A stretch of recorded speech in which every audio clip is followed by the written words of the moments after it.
back to What's Cooking New Ulm. I'm Rebecca Fliszar, the registered dietitian with the Heart of New Ulm Project, working to eliminate heart attacks in the 56073 zip code. And today my guest is Ann Botten. Hi, Ann. Hi there, Rebecca. Thanks for coming in. Thank you. Ann is a member of many organizations here in town. You're part of the softball organizations, Weight Watchers, and is an employee here at the New Ulm Medical Center. So, you've made a lot of lifestyle changes too, and you brought us a great recipe today. So why don't you tell us a little bit about it, and then we'll talk a little bit about you. Okay. Well, today we're going to make a wild rice and barley salad. It's just going to be a nice salad to use for the summer. Add some fruit to it or put it on a side dish as for some fish, and something real enjoyable and something light for people. Well, great. So what are going to be the basic ingredients that we're going to be using today? And we'll start mixing those together. The basic ingredients are going to be wild rice and brown rice, and you can find them either individually packaged or else they've got mixtures of them in the store. Barley is an essential part of it, and then some chicken broth is what we'll put together. We'll cook that on the stove. Half a cup of the mixture of wild rice and brown rice, along with half a cup of the barley, and we will cook that on the stove for about 40 minutes. Okay, great. Now we'll remember that your barley is going to be a better source of fiber than regular pasta, so it's good to incorporate into our meals when we can. Also, our rice is going to be a good filler. It's going to be a little bit lower in calories and also has a different taste than our pasta, so it's a good salad to make up for today. All right, so what do we do next? All right, then we're going to take our cooked wild rice. Okay, so because it had to sit on the stove for 40 minutes, we already prepared this ahead of time. Ann's just going to go ahead and start after the rice has been cooked. So we're going to put that all in a bowl. And along with that, we are going to add a 3/4 cup of chickpeas, and I've rinsed and drained those. Remember, we rinse and drain. That's going to reduce the amount of sodium in our meal. It's going to cut that down and still make these an effective part of our meal. Again, these are going to be high in fiber. They do contain protein, so we're going to add a little bit of oomph to our salad as well. We'll also be adding some 1/3 cup of craisins. Craisins, you can are dried cranberries. Also could use raisins if you'd rather do that. And then we are going to add a 1/4 cup of sliced green onions. Good. So I'm going to slice them up just into thin little chunks. Good. So while you're cutting those up, Ann, why don't you tell us a little bit about your involvement in Weight Watchers and what kind of a lifestyle changes you have made? Well, I brought Weight Watchers to work. I helped get that program here at New Ulm Medical Center. And I just kind of wanted to lose those extra pounds that just needed to get off to know that I was leading a healthier lifestyle. And it's a very good program. You can't really call it a diet. It's a lifestyle change, eating fruits and vegetables and just watching portion sizes, because that's just a key thing for controlling your weight is your portion sizes. Good. And those are in keeping with our principles too, with the Heart of New Ulm. So, if something like Weight Watchers is what will help you get over that hump, learn to be accountable, and make better food choices, it's a good organization to be a part of. All right, Ann, well, we're going to take a break here. We're going to check in with Holly for her Fit in 5. Welcome to today's Fit in 5. Today we're going to talk about how to hydrate yourself before, during, and after your workout. When we look at hydration during exercise or during working out, we look at 3 different factors.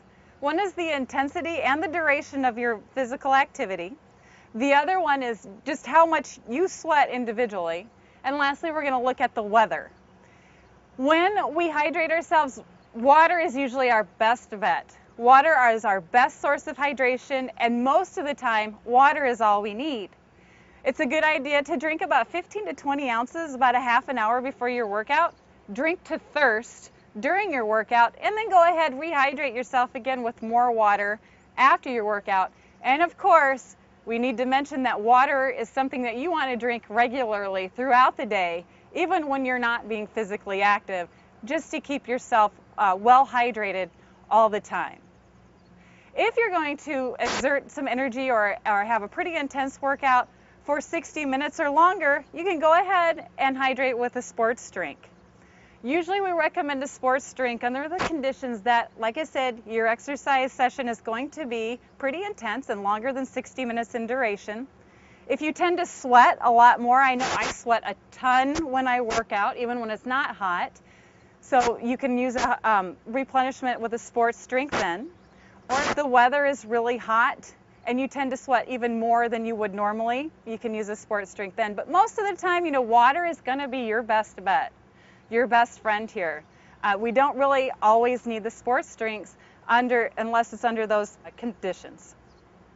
So with today's Fit in 5, I hope you keep yourself cool and hydrated with your workouts this summer. I'm Holly. Have a good workout.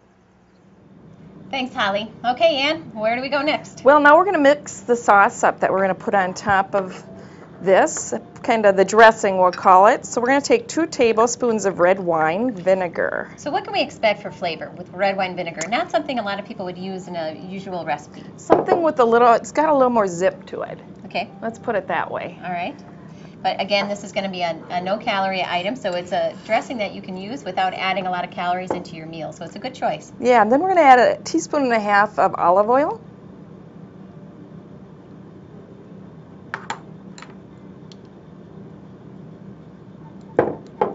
And for a little flavor, then we're going to add a little Dijon mustard and a teaspoon of that.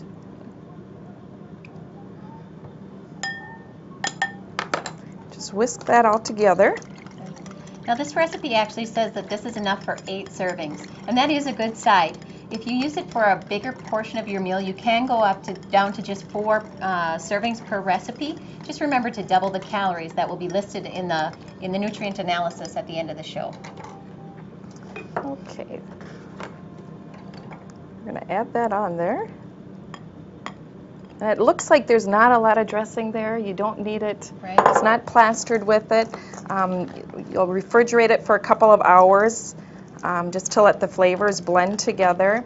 But it's kind of nice then because it's not so heavy. Right. Now what do you normally serve this with? What do you like to have I this would along with? serve it next to a piece of tilapia or a salmon, or with a nice chicken breast, Good. or just a nice plate of fruit. If you just want a light salad.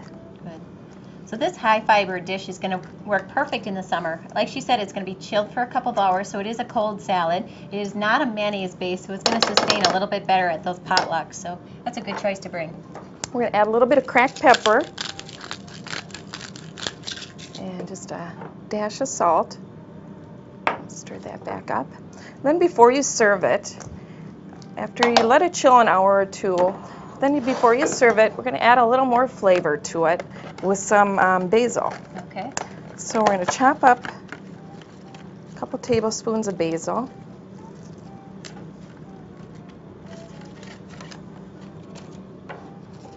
And again, basil is something that we can grow locally in our own gardens. So if this is a flavor that you enjoy, do start to incorporate these things into your own gardens. You're going to find that you're going to use them more often. You're going to find different dishes that you enjoy them in. And when it's readily available at no cost, that makes it an even perfect food. So about how much are you adding into this? I'm going to add just a cup, like 2 tablespoons of chopped basil. Okay.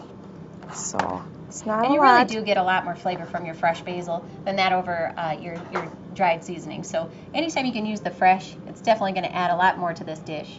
And then we're going to add a couple tablespoons of toasted pecans. Now you don't have to put them in the oven to toast them. Microwave for a minute to 2 minutes. Just watch them so they don't burn. So what are you looking for, Ann? How are we going to know when those are done?